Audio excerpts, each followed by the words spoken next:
Rolling. Friggin' what up, dude? Strider Wilson, and I'm the host of this podcast that's mine. Going to be called History is Dank. History is Dank with Strider Wilson. Dankness from the heart. Friggin' what up, dude? Welcome back to another ep of History is Dank.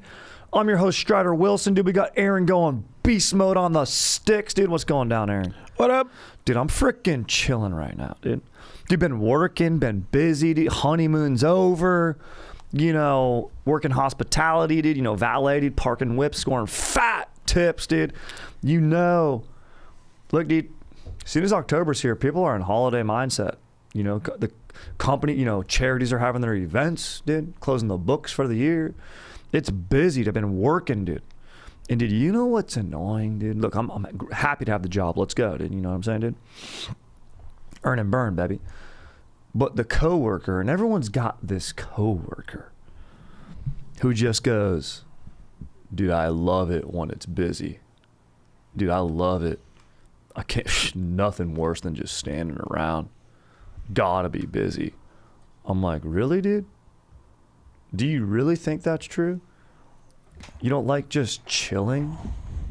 Getting paid to chill, dude? And I mean, granted, I hear you.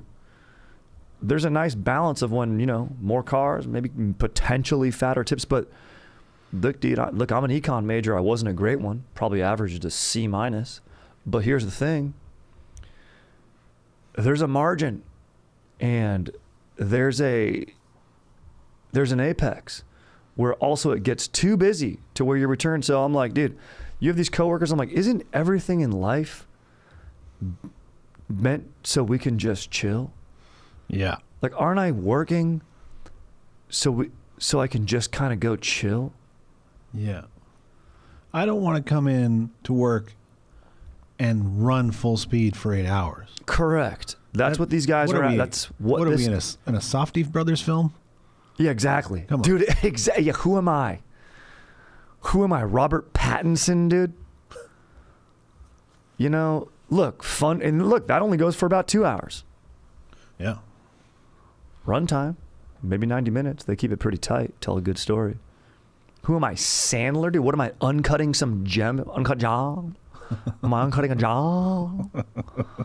Dude, no, I'm not. So shut up. Yeah, these guys. Like the busy day makes the time go faster, but like I'm all for that. At the same time, it's like, man, I had 3 weeks once at my old job where my computer was broken and being repaired. I went into work every day and just kicked back. Bro, that's the best. Yeah. Bro, you're getting paid to just post up and like, dude, I don't know how people define success, but this is how I think I might define it. Choosing when you can be alone and when you can't be alone. That's all it is, dude. Yeah. Because you got to go to work. You got to be around people, make money. But then again, hey, if your computer's broken and you're at work, you can post up. Like, think about this. What does your executive do?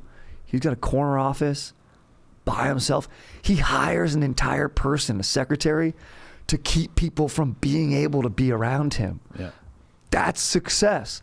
Then also in your personal life, like you got kids, if you're able to have a nanny or hire that, so you don't even have to be around your kids if you don't want to.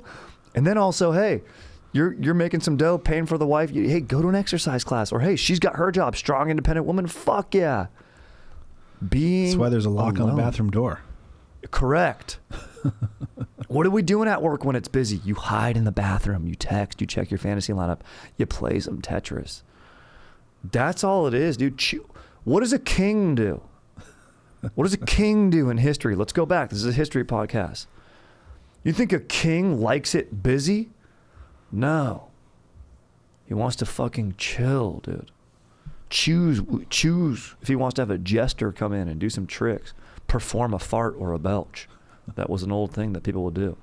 They would perform a belch, a fart, say one joke for the king, and the king would go, very good. You could have this money, go live for a while now for the next year. I'll see you at Christmas next year. Brian. Now, while I had that 3 weeks off, did the president walk in the room one day on showing some people around? Yes, he did. Did I get in trouble for that? Yes, I did. Yeah. Look. You can't kick your feet up too high. You know what I'm saying? You got to have your head on a swivel. You can't fully relax. Yeah, I was fully relaxed. I love that you did that, though. You know what? I love that you did. I just told him I was on I told my boss who, was letting me know I was in trouble that I was on a break. And I shouldn't have laid out like I was. Yeah, you go, hey, I took my 10 in there. It's my bad. There's a balance. And here's the thing. I like that you were taking a break. My beef is with this dude that's like, love it, busy. Yeah. No, you don't. Shut up, dude. If you want it busy all the time, go work at In-N-Out. Yeah. Then that's where you should be working, dude. It's never not busy there, dude. So anyway, dude, just had to get that off my chest. This guy's got to shut up. Not nice guy otherwise. But when can you be alone? When can you not? That's it. That's the choice, dude. Kings. They get to choose. Have you ever just been too damn high? We've all been there. I've been there. With today's weed, sometimes it's a dangerous game due to a game I do not want to play. That's why Dadgrass is reviving the pleasure of the casual smoke so you can chill out without the stress. Right now, Dadgrass is offering our listeners 20% off your first order when you go to dadgrass.com/dank. Go to dadgrass.com/dank for 20% off your first order. That's dadgrass.com/dank. Do I want to go post up in my harem? Get my little weenie played with? Or do I want to just go to my throne room, my chambers, and just post up and drill myself? Either way, my weenie's getting played with if I'm the king. So today we're going to be talking about something legit, something secretive. Now, my wife, this is a suggestion that came from my dank-ass wife, so I'm very fired up to share this. And there's a documentary that came out, produced by Serena Williams. Maybe this is tilting my deck a little bit. My hand, if you will. Not deck. I'm not dealing. Copa 71. So there's a documentary that came out on this. Supposedly the unofficial first Women's World Cup of soccer. Now there was a tournament played in 70 in Italy. We'll get into that. But we're going to be talking Copa 71. Why it wasn't an unofficial World Cup? Why is it not recognized by FIFA? Why does no one know about it? And it was apparently fucking badass. Apparently it was hundreds of thousands of fans were pouring into the stadium. Took place in Guadalajara, Mexico, 1971, August of 1971. How come no one's hearing about it? Yeah. How come no one knows about it? We got a documentary now about it. So I'm fired up to talk about it. It was a pretty sick-ass tournament. Legit players, dude. Badass teams. We're going to be getting into it. Let's get after it, dude. So, why Mexico? Why 1971? So this is coming off of, Mexico was going off 1968. They have the Olympics in Mexico. That was famously where you have, I forget the athlete that put his hand up. Carlos something. Yep, and I've covered it on a different pod. Anyway, it's that famous image. And then you got the European guy, or the Australian guy there, sorry, who was in third place. And anyway, those are the 68 games. Then parlaying that, 1970, you have the men's World Cup game taking place in Mexico. And so Mexico's like, look, bro, we're fucking making bank off of sports right now. We've got the Olympics. We've got the infrastructure. What can we do next? And guess what, dude? They go, women's football. Let's do this shit. And there's some hurdles that they're going to have to overcome. Because they did have to overcome a lot of hurdles because you had, basically, this event was a rebellion, okay? You've got 5 teams competing. Argentina, England, Italy, France, Denmark, Mexico. The United States isn't even there. 5 teams. Because they knew we'd kill it. Hell yeah, we would, dude. Bring it, dude. Freaking Mia Hamm, dude. Shell Acres, dude. I was going to say, like, Brown Scurry, just none of those girls are born yet. 0 years old. Just post up, dude. Dude, it's amazing. But hey, these women are laying the foundation for later for when we do have sanctioned FIFA World Cups. And let's be honest, I'm going to say this right now. FIFA, crooked organization, dude. Schmoles, dude. Schmoles. Total greedy, dude. Schmoles. And this greed is going to be an element of this story. Okay? And sexism. Okay? Greed. So, at this time, it's not that women's sports are unpopular, okay? They were literally, in some countries, illegal, okay? But in 71, you sort of have some bans starting to be lifted in parts of the world, allowing for something like this to take place in the sport as we know it today to grow and become what it is. But you got to go back. You go, why the hell would you ban women's soccer, football, right? Who would do that? Well, it comes down to money, dude, right? So, and political establishments at the time. Who's investing in what sport? You have large sums of money being raised for men's soccer. And England is what we're going to use as a case study here. You have, going back to 1915, 1919, in the 1920s, it didn't matter, dude. People would go out. Like, there was no TV. People wanted to go see some live sporting events. We'll watch the men play. Hell, these women are good too. We'll go watch them play. Why not? In fact, you have a famous factory team from Preston, okay? It's called the Kerr Ladies, okay?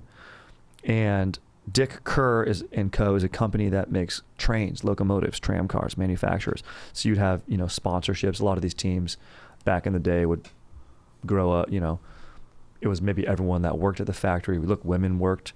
That's the best part too, is you got women working jobs. You think of a factory worker as a dude punching in blue collar, tin can, lunch sack. Hey, all right, be home in 9 hours. Never see you.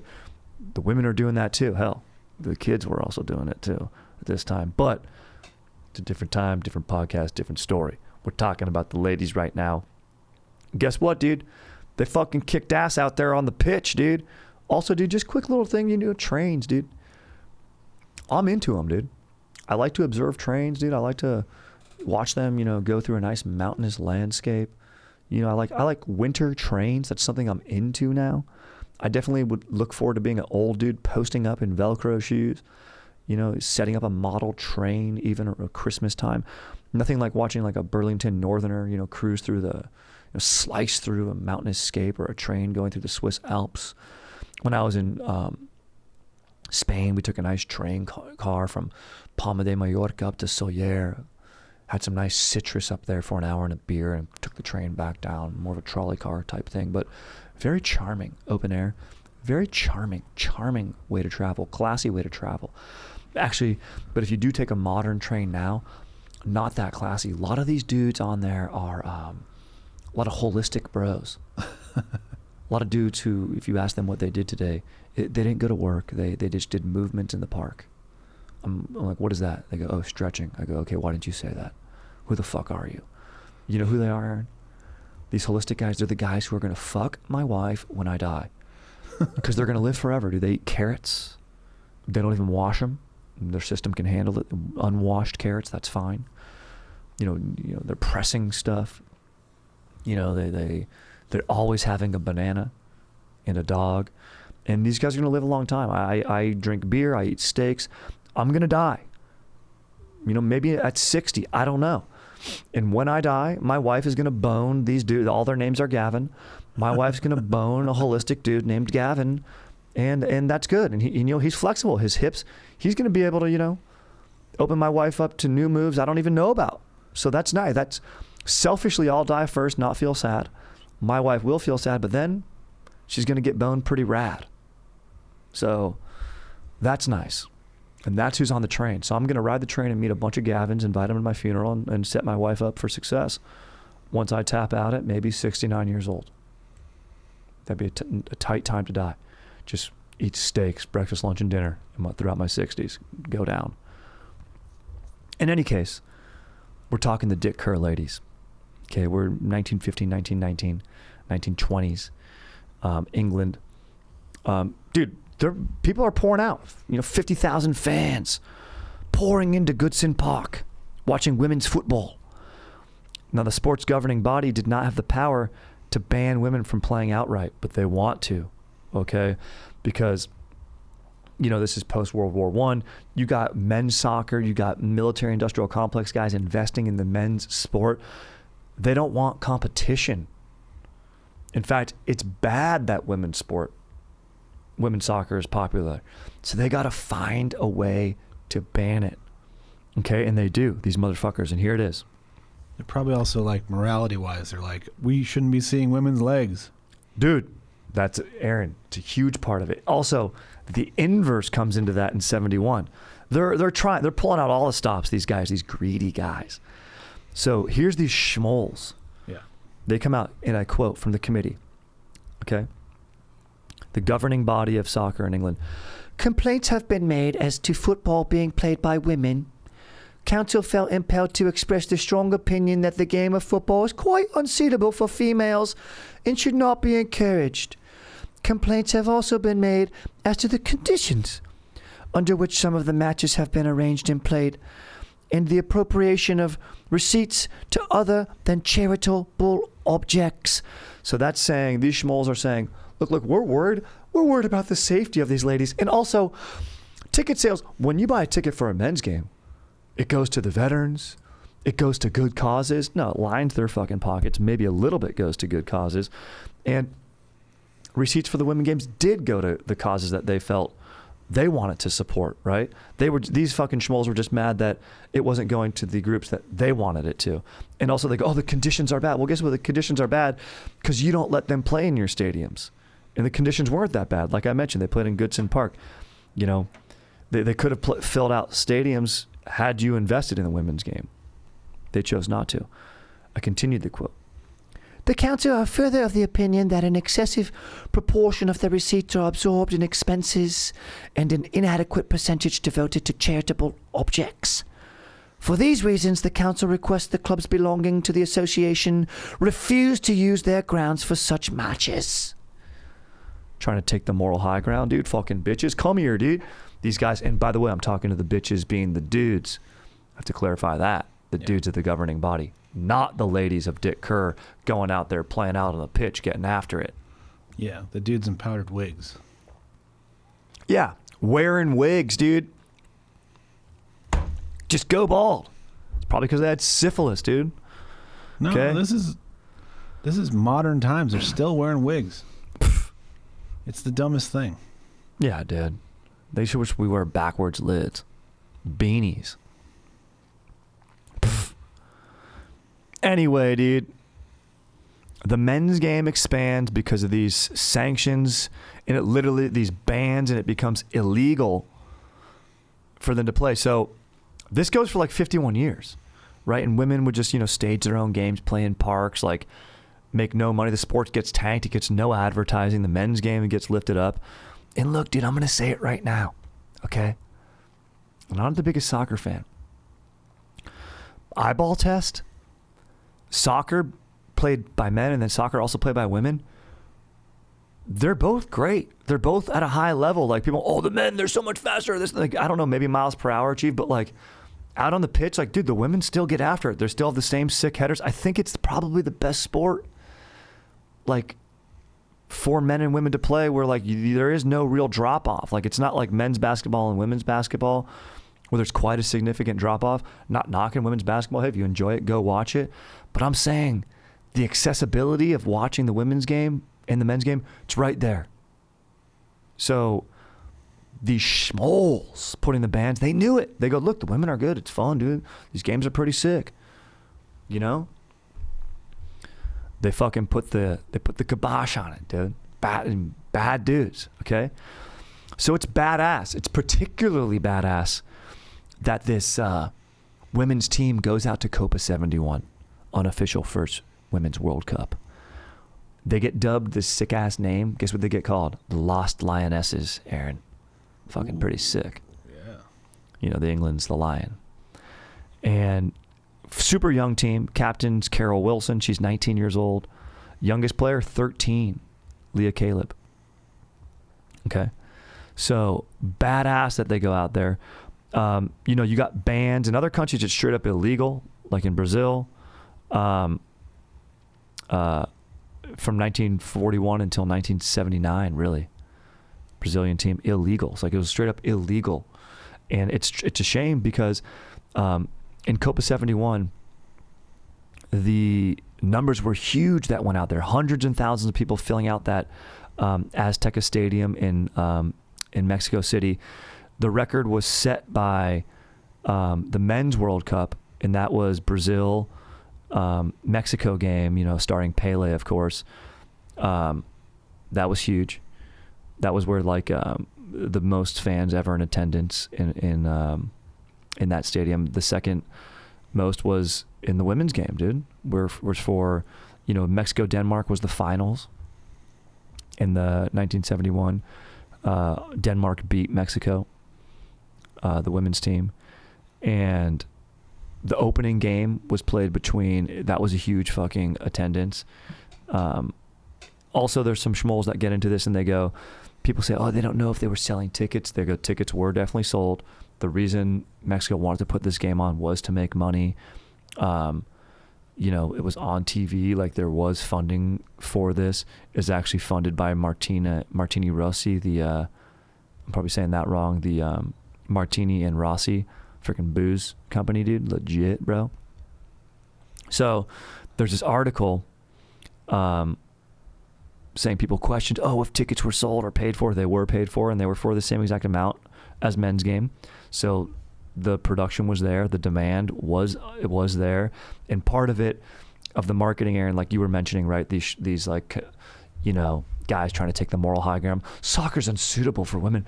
We can't have ladies sliding around, getting injured out there. It's like, dude, these ladies would pin you on the committee, bro. They're badass, dude.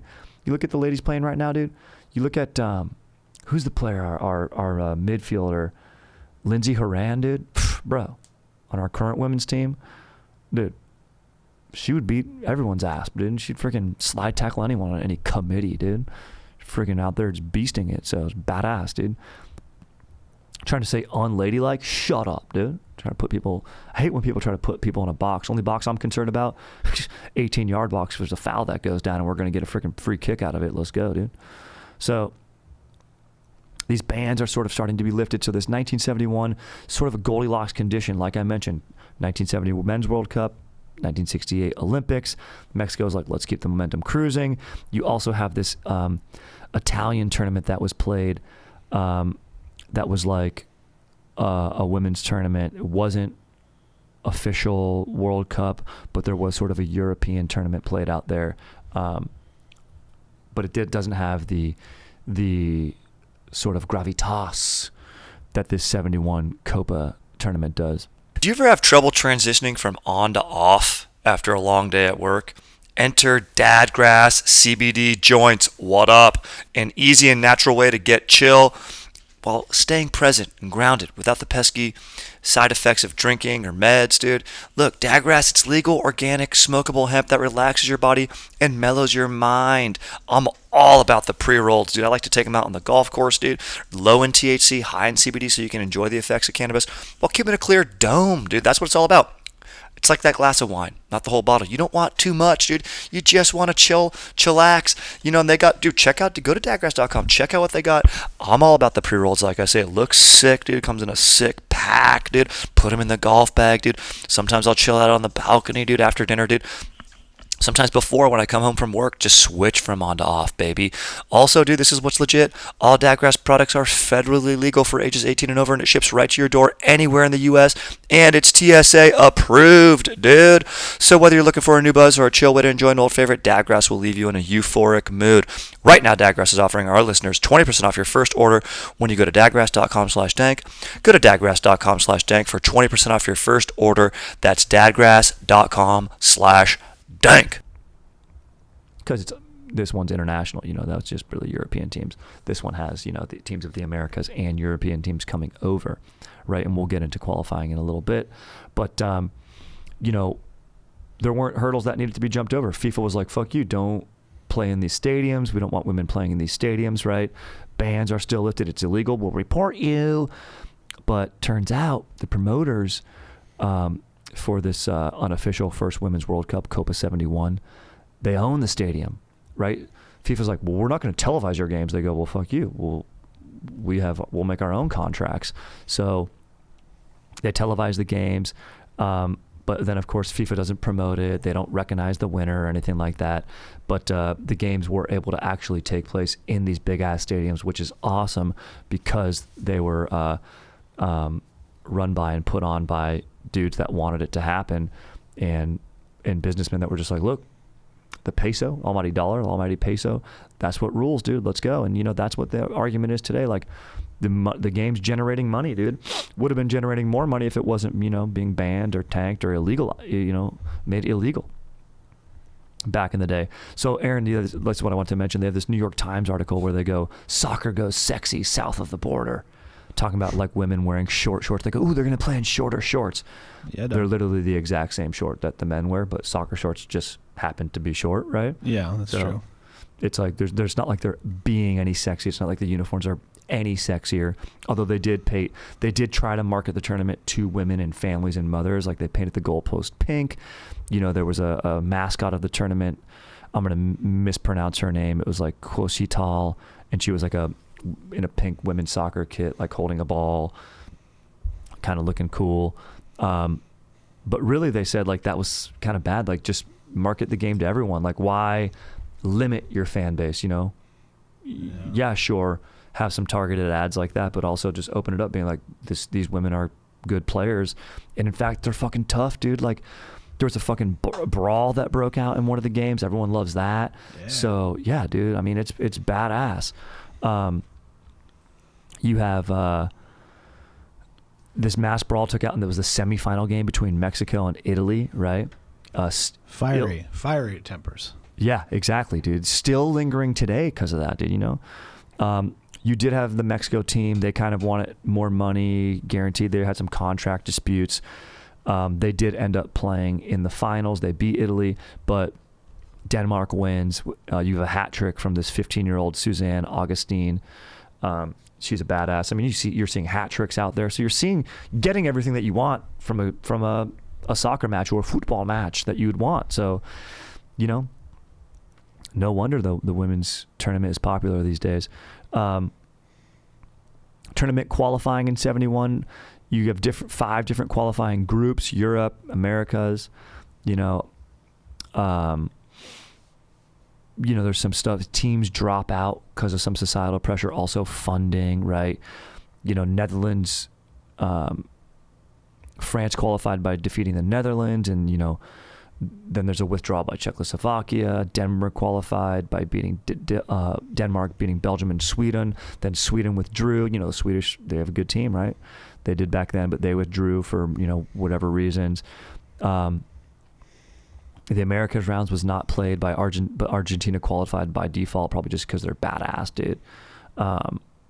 So some just to kind of get the tournament going, some unofficial qualifiers that weren't even recognized, like they would even consider teams because they want the tournament to happen, and they have this Italian tournament that happened. They would, okay, these can be considered qualifiers, and also FIFA wasn't working on it. So there go. The very first international recognized match by FIFA for a women's team was France and the Netherlands, April 1971. Like I mentioned, this was played in August 71. So that kind of as a qualifier, despite the fact that FIFA did not sanction this tournament. So then the tournament, like I mentioned, it's got a sponsor.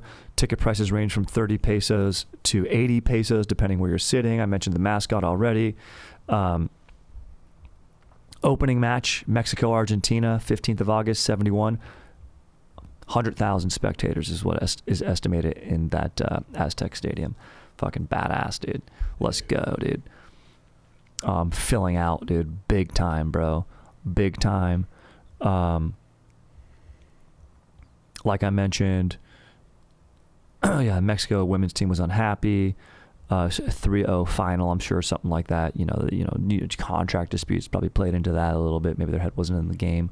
Maybe the brawl took it out of them. Who knows, right?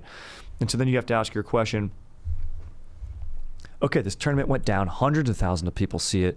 They do put it on TV. Who knows how widely it's played? And,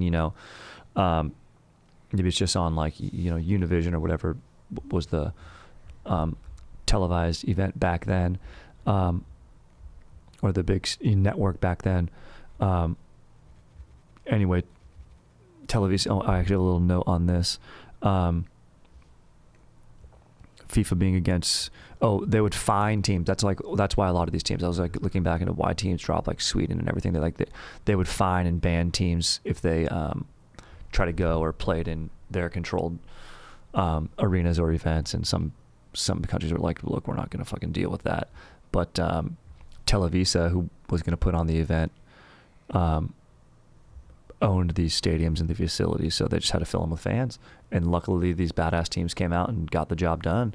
So, the English team cruising out, literally kind of totally rebelling against their government, and Denmark coming all the way. It's just freaking badass, dude. And all these young kids, basically kids out there playing. So it's freaking awesome, dude. And then you have FIFA going, look, we're not going to recognize it. We didn't make money off of it. So later doesn't count. Sorry, Denmark, you don't get the title, dude. So it's not recognized as a true World Cup event because FIFA didn't control the women's sport. It wasn't governed by them. So it still is dubbed to this day unofficial first women's World Cup. Then you got a big blank. I mean, you have these other tournaments going on, sort of cups like this going on around the world. Italy, I think hosts another one like in the throughout the 70s and 80s and everything. You don't really have a official Women's World Cup until 91. And that's one that is won by the United States. We beat Norway. Then we have one in 95. Norway's back again, dude. Germany freaking Norway beats Germany. 99 is the famous one. That's what that's kind of what puts women's soccer on the map for the world, or at least in the United States. That's that famous match, Mia Hamm. Who's the girl who took her shirt off to celebrate? Everyone's was fired up on that. I forget. She was wearing a sports bra, but people are perverts, dude. But everyone was stoked. You got Brianna Scurry on that team, dude, just being a badass goalkeeper. I met her at the hotel, legit, dude. That went to a shootout, and yep, that was when we beat China. Germany defeats Sweden in 2003. Germany runs it back, defeats Brazil in 2007. So Brazil's allowed to play. Let's go. We're fired up on that. Japan, I believe, beats the United States in 2011. Shootout. Then the United States beats Japan the next year, 5-2. Let's go. Then the United States beats the Netherlands. Let's go. 2019. And then this year, our women underperformed. It was a heartbreaker. But I'm blaming the coach. Dude. Spain beats England. And look at that. It would have been nice. Now knowing this history, and for some reason I was kind of cheering for the Spanish in that game. I don't know why. But it would have been amazing if England won that Women's World Cup. That'd be huge. Going back to the, Dick Kerr factory team and the bands and everything and all the excuses that they made. Oh, men's soccer the money goes towards war bonds and GIs. It's the same thing can happen for the women's game. It's not like these guys are like, well, the women's tickets, their funds all go to meth. It's for meth for kids so they can get up and go to factory jobs sooner. It's like, no. Got tanked. They sunk it, dude, early on. In other countries, and it's not all greed. A lot of it's sexism. A lot of people do genuinely believe, oh, hey, it's not ladylike to play sports. It's the beautiful game. Why not have some beautiful ladies play it? Aaron, perfectly put, bro. Jeez. Literally perfectly put. And they can go out there and make some beautiful plays. So glad the sport is growing. Still, I think there's a way to go with that. But fired up. There's a documentary. Check it out. Copa 71. And now we got some official World Cup. So let's go. FIFA, still schmoles. Still schmoles. There's some docs out on them. You can see the nefarious and sort of, backhand deals that they do, like the Qatar or Qatar. I'm not exactly sure how to pronounce that one. Literally building indoor stadiums in the middle of a dead, like literally inhospitable. Dude, Bertolini staring at, look at this guy, dude. Well, dude, guess what? That's my cue to cruise out and go say what up to Bertolina. Hopefully you guys are as fired up on the female sport as I am. Women's soccer, go check it out. I watch with my dank-ass wife. I cruise out and get a nice brewski at the bar, go watch some early games. Heck, we'll wake up in the middle of the night and watch, dude. Maybe smooch a Reno and check out some games. So leave a review, send in some questions, comment, suggestions, whatever it is. Stay freaking stoked, and we'll catch you dank Torians on the next episode. Freaking lay it, dude.